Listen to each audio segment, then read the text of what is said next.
October 21 మంగళవారం పొద్దున పూట మీ ఇంటి గుమ్మానికి కట్టాల్సిన ఆ శక్తివంతమైన మూట ఏంటంటే, ఒక కొత్త ఎర్ర వస్త్రం తీసుకోండి.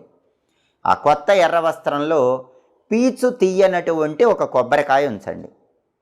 గుప్పెడు నవధాన్యాలు పొయ్యండి. ఆ తర్వాత కొద్దిగా పసుపు, కొంచెం కుంకుమ వేయండి. ఒక ఇనుప మేకు ఉంచండి. ఒక పటిక ముక్క ఉంచండి.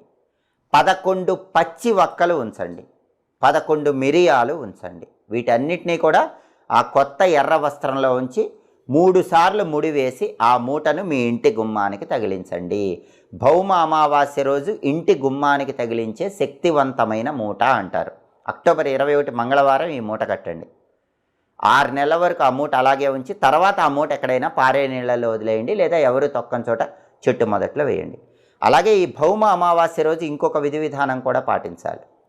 ఆ విధి విధానం ఏంటంటే,